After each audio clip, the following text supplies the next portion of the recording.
రాబోయే వారికి గురుతు. ఈ రోమపత్రిక చాలా విషయాలకు, సందేహాలకు సమాధానం ఇచ్చే పత్రిక. చాలా విలువైనటువంటి సమాచారము ఈ పత్రికలో దేవుడు రాయించి ఉంచాడు. ఆదాము చేసినటువంటి అతిక్రమం పోలి పాపము చెయ్యని వారి మీద కూడా ఆదాము మొదలుకొని మోసే వరకు మరణం ఏలింది. ఆ తర్వాత మోసే వచ్చిన తర్వాత ఇశ్రాయేలు ప్రజలకు నిబంధన వచ్చింది. ఆజ్ఞ అతిక్రమంగా పరిగణించబడడానికి వాళ్ళకు చట్టం ఉండవచ్చు. ఆ విధమైనటువంటి మరణము అనేది ప్రస్తావన అక్కడ జరుగుతుంది. ఇది ఆ రోజు ఆదాము చేసినటువంటి తప్పు, ఆజ్ఞ అతిక్రమం. దాన్ని బట్టి మరణము శరీరంలోకి ప్రవేశించింది కాబట్టి అందరికీ సంప్రాప్తమైంది అనేది టోటల్గా చెప్పబడినటువంటి మంచి మాట. సరే, ఇక్కడ మనము ఆదాము రాబోయే వారికి గుర్తు అంటే ఎవరు రాబోయేవారు? యేసుప్రభు వారే. ఇంకా దానికి ముందుగా మనము ఇంకొక విషయాన్ని మనము గమనిస్తే, ఆదాముకు దేవుడు ఒక మంచి అనుభూతిని ఇచ్చినాడు. అసలు ఆదామును సృష్టించినప్పుడు దేవుడు ఏ ఉద్దేశం చేత సృష్టించాడు? తన స్వరూపం, తన పోలిక ఇచ్చినాడు. మరి ఆ లైఫ్ కూడా అలాగే ఉండాలని అనుకున్నాడు. మట్టితో చేయబడినటువంటి శరీరం అయినప్పటికీ ఆదాము చిరకాలము జీవించాలా అనుకున్నాడు దేవుడు.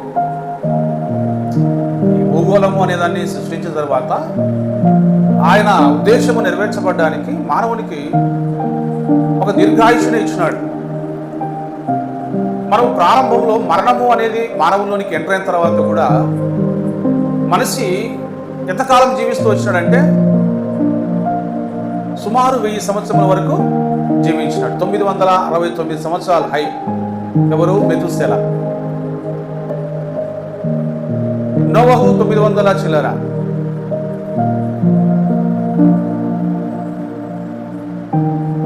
తర్వాత ఆదాము 900 చిల్లర, అంటే 935 ఆయన జీవించినాడు. ఇట్లా సుమారు 1000 సంవత్సరాలు జీవించడం అంటే ఎంత సుదీర్ఘమైనటువంటి జీవితం కదా. అయితే ఈ లైఫ్ ఆజ్ఞ కట్టకపోవడానికి కారణం ఏంటి అంటే, మానవుల్లోనికి ఒక నియమం ప్రవేశించింది, శరీరంలోనికి ఒక నియమం ప్రవేశించింది, ఈ మైండ్లోకి ఒక నియమం ప్రవేశించింది. అదే పాపం, పాప నియమము. అది ఏం చేస్తుందంటే లోపరుచుకుంటూ వస్తుంది, మనిషిని కంట్రోల్ చేస్తూ వచ్చింది. దాని వశమున చేయబడటం ద్వారా మనిషి దేవుని యొక్క ఆజ్ఞను అతిక్రమించే సాహసం చేస్తూ వచ్చినాడు. ఆ తర్వాత బెండ్ అయిపోయినాడు, ఆ తర్వాత అలవాటు పడ్డాడు. అయితే దీని నుంచి విడుదల పొందాలంటే దేవుడు ఒక గొప్ప కార్యం మళ్ళా చేయాలా, అది యేసుప్రభువు వారిలో చేసినాడు. అది మనం తెలుసుకుంటూ వెళ్దాం. ఇప్పుడు ఆదికాండంలోకి మళ్ళీ ఒకసారి మనం వెళ్దాం. అక్కడ ఒక అనుభూతి ఆదాముకి ఇచ్చినటువంటి దాన్ని ఒకసారి మనం చూద్దాం. మళ్ళా ఆదికాండంలోనికి వెళ్దాం. ఏం జరిగిందో 2వ అధ్యాయంలో చూడండి, 9వ వచనం చూడండి. మరియు దేవుడైన యెహోవా చూపునకు రమ్యమైనదియు ఆహారమునకు మంచిదియునైన ప్రతి వృక్షమును, ఆ తోట మధ్యను జీవవృక్షమును, మంచి చెడ్డల నిచ్చు తెలివినిచ్చు వృక్షమును నేల నుండి మొలిపించాడు. బాగా వినండి. దేవుడు ఏం చేసినాడు? ఆదాము కోసం ఒక తోటను ఏర్పాటు చేసినాడు. భూమి అంతా ఉంది, కానీ వాళ్ళకంటూ ఒక తోటను చేసినాడు. పలు విధాలైనటువంటి ఫల వృక్షాలన్నీ అక్కడ సృష్టించినాడు. తర్వాత ఇందులో స్పెషల్ ఏంటి అంటే, ఇక్కడ 2 చెట్ల గురించి రాయబడి ఉంది. ఆ తోట మధ్యలో మొదటిది జీవవృక్షం ఉంది. ఏముంది? జీవవృక్షం ఉంది. ఇదేదో మనం తెలుసుకుందాం. రెండవది ఏముంది? మంచి చెడ్డల తెలివినిచ్చే వృక్షం ఒకటి ఉంది. ఒక చెట్టు పొలము తింటే జీవవృక్షం చెట్టు పొలం ఒకటి, రెండవది మంచి చెడ్డలనిచ్చే చెట్టు. ఈ 2 చెట్లు అక్కడ ఉన్నాయి. అయితే మంచి చెడ్డలను తెలిపే చెట్టు గురించి ఒక ఆజ్ఞ ఇవ్వబడింది. జీవవృక్షమును గురించినటువంటి ఆజ్ఞ ఏం లేదు ఇక్కడ. మంచి చెడ్డలను ఎరిగేటట్లుగా చేసే ఒక చెట్టు ఉంది. ఆ చెట్టు ఫలాలు తింటే మనిషి ఏమవుతాడు అంటే మంచి చెడ్డలు తెలుసుకుంటాడు. మంచి చెడ్డలు తెలుసుకోవడం మంచిదే కదా.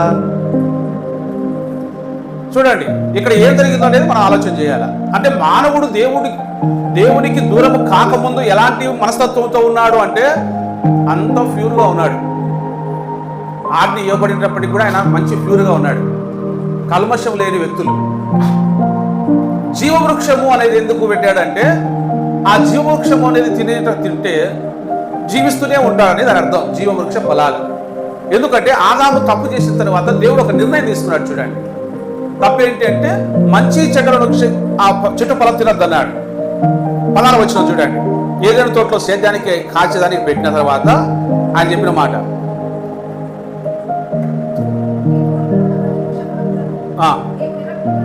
ఈ తోటలోనున్న ప్రతి వృక్ష ఫలాలను నీవు నిరభ్యంతరంగా తినొచ్చును, అయితే మంచి చెడ్డల తెలివినిచ్చే వృక్ష ఫలములను తినకూడదు అన్నాడు. చూడండి అంటే మంచి చెడ్డలను తెలివినిచ్చే వృక్ష ఫలములను తినకూడదు అన్నాడు. ఇప్పుడు ఆదాముకు అప్పటికి మంచి చెడ్డ తెలుసా లేదా?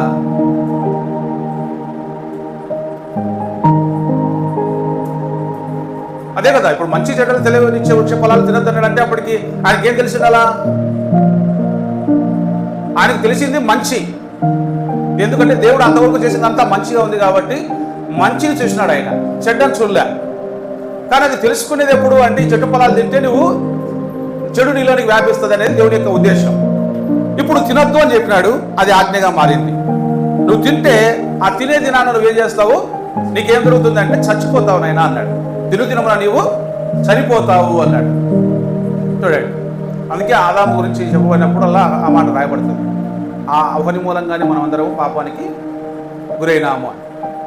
ఇప్పుడు 3వ అధ్యాయంలోకి రండి. అది తిన్నాడు. ఆ తర్వాత వారిద్దరు తిన్నారు, భార్యాభర్తలు. ముందు స్త్రీ తినింది, తర్వాత ఆదాముకి ఇస్తే ఆయన కూడా తిన్నాడని వాక్యం చెబుతుంది. ఇప్పుడు దేవుడు ఒక నిర్ణయం తీసుకున్నాడు. చూడండి దేవుడు ఒక నిర్ణయం తీసుకున్నాడు. ఏంటా అంటే 22వ వచనం చూడండి. 3:22. అప్పుడు దేవుడైన యెహోవా ఇదిగో ఆ మంచి చెడ్డలను ఎరుగునట్లు. ఇప్పుడు ఏమైంది? ఏ చెట్టు ఫలాలు తిన్నాడు ఆయన? ఏది తినొద్దని చెప్పినాడో ఆ చెట్టు ఫలాలు తిన్నారు కదా. అందుకు ఇప్పుడు మంచి చెడు అర్థమైందంట ఆయనకు. ఎట్లా అర్థమైందంటే ఒక చిన్న సంఘటన జరిగింది అక్కడ. ఏంటి అని అంటే దేవుడు వచ్చినాడు సాయంకాలం పూట, చల్లని పూట వాళ్ళ మధ్యకు వచ్చి ఆదామా అని పిలిచినాడు. చూడండి ఎరిగాడు అని అంటే దానికి చూడండి 3:9 చెప్తున్నాడు. 8:9లో చల్లపూటను ఆదామును అతని భార్యయు తోటలో సంచరించుచున్న దేవుడైన యెహోవా స్వరమును విని దేవుడైన యెహోవా ఎదుటికి రాకుండా తోట చెట్ల మధ్యను దాగుకొనగా, దేవుడైన యెహోవా ఆదామును పిలిచాడట. ఇప్పుడు నువ్వు ఎక్కడ ఉన్నావు అన్నాడు. అందుకు అతడు, నేను తోటలో నీ స్వరము వినినప్పుడు దిగంబరినిగా నుంటిని గనక నేను భయపడి దాగుకొంటిని అన్నాడు. అందుకు ఆయన అంటున్నాడు, నీవు దిగంబరివని నీకు తెలిపిన వాడేవాడు? నీవు తినకూడదని నేను నీకు ఆజ్ఞాపించిన ఫలవృక్షములు తింటివా అని అడుగుతున్నాడు. చూడండి అంటే ఏంటి? ఇప్పుడు నేను దిగంబరినిగా ఉన్నాను, నువ్వు వచ్చినప్పుడు నేను నీ దగ్గరికి రావడానికి నాకు సిగ్గుగా ఉంది, అందుకు తోట చెట్ల మధ్యలో దాక్కున్నాను అని ఆదాము సమాధానం ఇచ్చినాడు. నువ్వు దిగంబరివని నీకు తెలిపిన వాడేవాడు? ఇంతకుముందు నేను వచ్చినప్పుడల్లా వచ్చి నా దగ్గర కూర్చొని మాట్లాడేవాళ్ళు కదా, నాతో మాట్లాడేవాళ్ళు కదా. కానీ నువ్వు ఇప్పుడు దిగంబరివని ఎరిగావు అంటే ఏంటి? నీకు తెలిసింది, సిగ్గు అనేది తెలిసింది, చెడు ఏంటో మంచి ఏంటో తెలిసినట్టు కదని అర్థం. అంటే ఈ మనుషుల యొక్క హావభావాలు మారిపోయినాయి, ఆలోచన విధానం మారిపోయింది. ఆకర్షణ అనేదో తెలిసింది, ఆకర్షణ కానిదేదో తెలిసింది, తప్పు ఏదో తెలిసింది. తన తప్పు చేశాడని తెలుసుకున్నాడు, తన ఆజ్ఞ అతిక్రమించాడని తెలుసుకున్నాడు. ఎందుకంటే అంతకాలము అది ఎంతో కాలం ఉండొచ్చు, పండు తినక ముందు కాలం ఎంతో ఉండొచ్చు, మనం దాన్ని లెక్కేసేదానికి లేదు. పండు తిన్న తర్వాత వాళ్ళ జీవితం వేరుగా ఉంది, వేరే రకమైనటువంటి ఆలోచన వచ్చింది. వాళ్ళిద్దరూ కూడా ఒకే చోట ఉండేవాళ్ళు ఇప్పుడు ఇద్దరు కూడా కన్నులు తెరవబడతానే తప్పని తెలుసుకుంటేనే ఇద్దరు ఆకులు చుట్టుకున్నారు. చూడండి పై వచనాలు చదివితే ఆకులు చుట్టుకున్నారు, కచ్చడాలుగా చుట్టుకున్నారంట. వాళ్ళు కూడా ఒకరొకరు దూరంగా ఉన్నారు. ఏంది నువ్వు ఇట్లున్నావే, నువ్వేంది ఇట్లుండవే అనేది ఆ దిగంబరత్వాన్ని చూసినప్పుడు వాళ్ళకి సిగ్గనిపించింది. వాళ్ళని చూసుకున్నప్పుడు సిగ్గనిపించింది. అప్పుడు ఆ ఆకులు, ఏ ఆకులు, అంజరపు చెట్టు ఇంకొకటి ఏదో కావచ్చు అనుకో, ఆ తోటలో ఏది పెద్ద ఆకులు ఉంటే వాటిని కుట్టుకున్నారంట. చూసినారా ఎంత పని అయిందో. ఇదంతా దేవుడు చూసి, ఇప్పుడు దేవుడు వచ్చినా మళ్ళా వాళ్ళతో మాట్లాడడానికి వచ్చినాడు. ఎక్కడ నువ్వు అని అంటే, నేను దాక్కున్నాను అన్నాడు. ఎందుకు దాక్కున్నావు? నేను దిగంబరిగా ఉన్నాను. అసలు నువ్వు దిగంబరి నీకు చెప్పిన వాడెవరు? నేనేమైనా తినొద్దని చెప్పినటువంటి ఆ చెట్టు పొలాలు ఏమైనా తిన్నావా అంటే, ఇదిగో నువ్వు నాకు ఇచ్చిన ఈ స్త్రీయే కొన్నింటిని నాకేగా నేను తింటిని అని. మరి నువ్వెందుకు ఇచ్చినావమ్మ అంటే, ఇదిగో ఆ సర్పం నన్ను మోసపుచ్చితే నేను తిన్నాను, ఆయనకి ఇచ్చినానని ఆమె చెప్పాడు. ఇంకా సర్పాన్ని దేవుడు ఏమనలే. ఎందుకంటే వాడు వచ్చింది దానికోసం, వాడు మోసం చేయడానికే వచ్చి, కుటుంబాన్ని పాడు చేయడానికే వచ్చినాడు. ఆ తర్వాత వాళ్ళను సర్పానికి వేసిన శిక్ష సర్పము, ఈ విధంగా మనకు ఆదాముకు ఒక శిక్ష, అవ్వకు ఒక శిక్ష, ఇవన్నీ వచ్చినాయి. అప్పుడు దేవుడు ఏం డెసిషన్ తీసుకున్నాడు? ఇప్పుడు ఆ తోటలో నుంచి ఆయన బయటకు పంపించే ఏర్పాటు చేస్తా ఉన్నాడు. ఇప్పుడు దేవుడు ప్లాన్ మార్చినాడు. మొదటేమో ఆ ఏదో తోటను వేసి దానికి కావలి ఉంచి సేద్యం చేసుకుంటా ఉండు, చెట్టు పొలాలు తింటా ఉండండి అని చెప్పి అప్పుడు కాలం తెలియదు వాళ్ళకు. వాళ్ళు చాలా సంతోషంగా ఉన్నారు. అయితే పండు తిన్న దినాన్న, మంచి చెడ్డలు తెలివినిచ్చే ఆ పండు తిన్న దినాన్న వాళ్ళలో అపరాధ భావం వచ్చింది. మేము తప్పు చేసామని తెలుసుకున్నారు. దిగంబరత్వం అనేది ఏదో తెలిసింది, అవమానం అనేది ఏదో తెలిసింది, సిగ్గు అనేది ఏదో తెలిసింది. మైండ్ మెచ్యూర్ అయిందంటే కదా, కొంచెం విజ్ఞానం వచ్చినట్లు. ఇప్పుడు దేవుడు ఏం చేస్తున్నాడు? 22లో దేవుడే యెహోవా, ఇదిగో మంచి చెడ్డలను ఎరుగునట్లు ఆదాము మనలో ఒకని వంటి వాడు ఆయను. ఇప్పుడు చూడండి ఎంత మెచ్యూర్డ్గా మాట్లాడానంటే, దేవుడు ఏ విధంగా ఇది మంచి ఇది చెడు అని చెబుతాడో, ఇప్పుడు చీకటి చూసినాడు దేవుడు. చీకటిని చూసి ఏం చేశాడు? వెలుగు కమ్మని పలకగా వెలుగాయాడు. అప్పుడు ఏమన్నాడు? వెలుగు మంచిదని దేవుడు చూచాడు. అంటే చీకటి మంచిది కాదని కదా అని అర్థం. అంటే ఒక వివేచన దేవుడికి ఉంది కదా, ఏది ఈ సృష్టికి బాగా మేలు కలిగిస్తుంది, ఏది మనిషికి మేలు చేస్తుంది, తను చేసే పనులు ఏది ఎవరికి ఏ విధంగా ఉపయోగపడతానే విచక్షణ ఆయనకు ఉంది కదా, ఆలోచన విధానం ఆయనకు ఉంది కదా. ఆయన ఎరిగినవాడు అనమాట, మంచిదో చెడేదో. అట్లా ఆదాము కూడా ఇప్పుడు మనలో ఒకరి వంటి వాడు అయ్యాను అన్నాడు. మనలో ఒకరి వంటి వాడు ఆయన. మరి ఇప్పుడు ఏం చేయాలా? ఇప్పుడు ఏం చేయాలంటే దేవుడు అంటున్నాడు, కాబట్టి ఇప్పుడు ఇతని వల్ల పొరపాటు జరగకూడదు అనుకున్నాడు. చూడండి, అంటే ఇప్పుడు మన వాళ్ళు రోబోను కనిపెడతా ఉన్నారు. రోబోను కనిపెడితే ఆ రోబో కొంతకాలానికి తిరుగుబడుతుంది అంట. మనిషిని కనిపెట్టిన మనిషి మీదనే తిరుగుబాటు చేస్తా ఉంటే ఎవరు మన చదివినారు, మళ్ళా దాన్ని డిస్పాస్ చేసి అంత దాన్ని చెడగొట్టి కొత్తగా మళ్ళా సిస్టాన్ని తయారు చేయాలని ప్లాన్ చేస్తున్నాడు. సృష్టించిన వాని మీదకి తిరుగుబాటు చేసి వాని కొట్టిందని అట్లా ఒక న్యూస్ చదివిన. అట్లనే ఆదాము కూడా దేవునికి విరోధంగా జీవించటం అలవాటు చేసుకున్నాడు. అందుకు దేవుడు ఏమన్నాడు? ఆ తోటలో నుంచి బయటకు పంపించడమే కాదు, ఇప్పుడు ఏం చేస్తున్నాడు ఆయన? దేవుడికి ఒక ఐడియా వచ్చింది. ఇతడు మంచి చెడ్డలను ఎరిగినవాడు కదా, ఇప్పుడు జీవవృక్ష ఫలాలు ఉన్నాయి, మంచి చెడ్డల ఫలాలు ఉన్నాయి. ఇప్పుడు జీవవృక్ష ఫలానికి ఉన్నటువంటి ప్రత్యేకత ఏంటంటే, అవి తింటూ ఉంటే బతుకుతూనే ఉంటాడు. అది జీవవృక్షం అంటే. ఇప్పుడు ఆయన తీసుకున్న నిర్ణయం చూడండి, కాబట్టి అతడు ఒకవేళ తన చెయ్యి చాపి జీవవృక్ష ఫలములను కూడా అన్నాడు. జీవవృక్ష ఫలములను అని అనలే, జీవవృక్ష ఫలములను కూడా అన్నాడు. ఎందుకు? జీవవృక్ష ఫలములను కూడా తీసుకొని తిని నిరంతరము జీవించునేమో అన్నాడు అనుకున్నాడు దేవుడు. అంటే జీవవృక్ష ఫలాలను భూమి నుండే పుట్టించినాడు, కానీ అవి తిన్నాడు అనుకోండి, ఈ భూమి మీదనే ఉంటాడు ఆ మనిషి.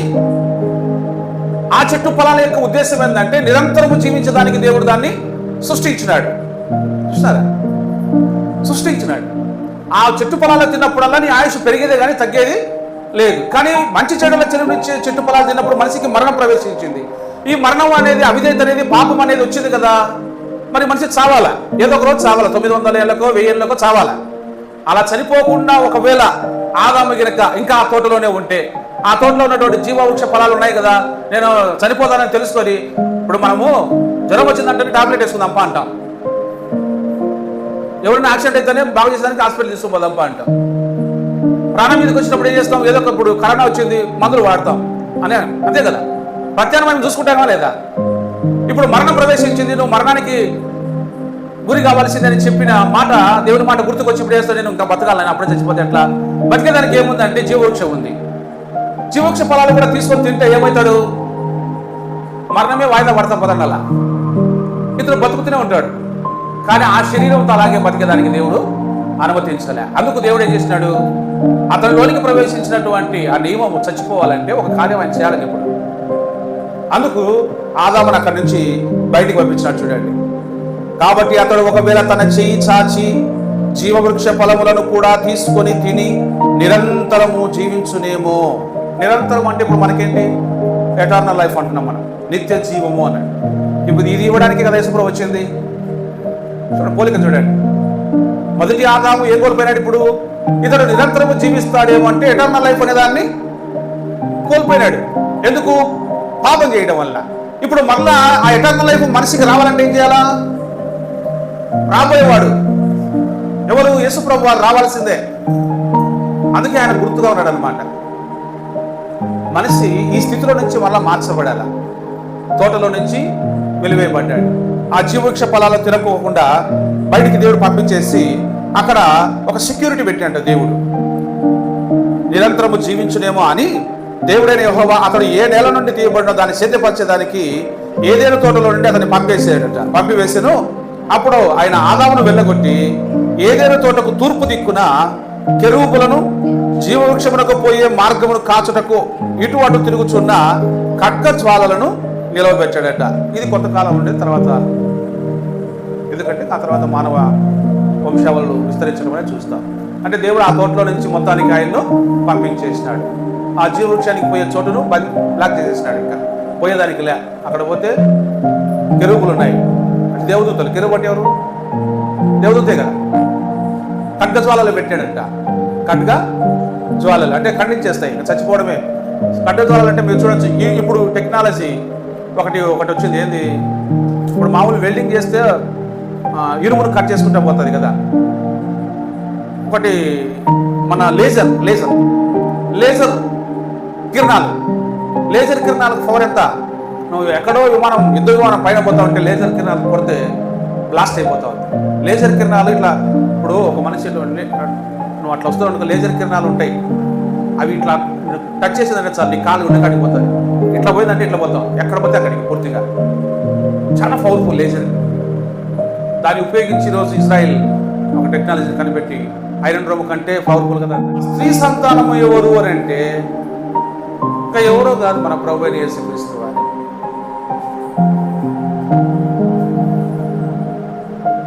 స్త్రీ ఎవరు? ఇప్పుడు మనం గలతీ పత్రిక 4వ అధ్యాయం 4వ వచనం చూడండి. డైరెక్ట్గా మనం అక్కడ స్త్రీ అంటే ఎవరు అని చెప్పబడుతుంది. చూడండి, ఎవరు ఆ సంతానము చెప్తాడు. అయితే చూడండి, ఒక టైం అని ఇక్కడ చెప్పాడు కదా, జరుగుతుంది అని, ఆయన నిన్ను కొడతాడని. చూడండి, కాలము పరిపూర్ణమైనప్పుడు దేవుడు తన కుమారుని పంపెను, ఆయన స్త్రీ యందు పుట్టి. ఆయన స్త్రీ యందు పుట్టి అంటే ఎవరు ఆ స్త్రీ? మరియమ్మే. మనకు దాని గురించి యెషయా కూడా ప్రవచనం చెప్పినాడు, కన్యక గర్భవతి కుమారుని కరుణు కదా. అంటే ఆ స్త్రీ సంతానం అంటే పురుషుని యొక్క ప్రమేయము లేకుండా జన్మించేవాడు అని. పురుషుని యొక్క ప్రమేయం లేకుండా జన్మించేవాడు.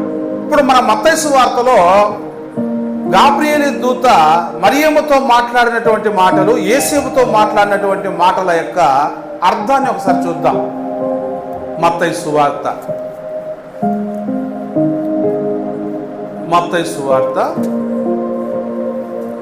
1వ అధ్యాయం 18వ వచనం. యేసుక్రీస్తు జనన విధాన మెట్లనగా, యేసుక్రీస్తు ఎలా జన్మించినాడు, ఆయన జన్మ విధం ఎట్లా చూడండి. చెప్తున్నాడు, ఆయన తల్లి అయిన మరియా యేసేపునకు ప్రదానం చేయబడిన తర్వాత, ప్రదానం జరిగింది, నిశ్చితార్థం జరిగింది, వడంబడికలు జరిగినాయి. అంటే ఆల్మోస్ట్ పెళ్లి సగము అయిపోయిందని మనం అంటాం కదా, అట్లా అన్నమాట. ఓకే, ప్రదానం చేయబడిన తర్వాత వారు ఏకం కాలేదు, ఇంకా వాళ్ళని ఇంకా కలపలేదు. మాటలు జరిగినాయి, అన్నీ అనుమతించబడ్డాయి. అయితే వాళ్ళని ఏకం చేసే ఒక మంచి గడి ఏదో యూదులకు ఒక సాంప్రదాయం ప్రకారం ఉంది. వారు ఏకం కాకమునుపు ఆమె పరిశుద్ధాత్మ వలన గర్భవతిగా ఉండేనని ఇక్కడ చెప్తాడు. చూడండి, ఇప్పుడు ఇవి ఇలా ఉన్నప్పుడు యేసేపుకు కాస్త, ఆయన నీతిమంతుడే, మంచి క్యారెక్టరే, భక్తిపరుడే, కానీ కొంచెం ఎక్కడో లోకాన్ని బట్టి ఆలోచన చేసి కొంచెం వెనకడిగేసి ఎట్లో కొట్ట, అంటే ఆమెనేమో అవమానించాలని అనుకోలేదట, ఈయన ఎస్కేప్ అవుదాం అనుకున్నాడు, అంటే ఆమెను దూరం చేసుకుందాం అనుకున్నాడు. అదే రాయబడింది చూడండి. ఆమె భర్త అయిన యేసేపు నీతిమంతుడై ఉండి ఆమెను అవమానపరచడం లెక్క రహస్యముగా ఆమెను విడనాడ ఉద్దేశించాడు.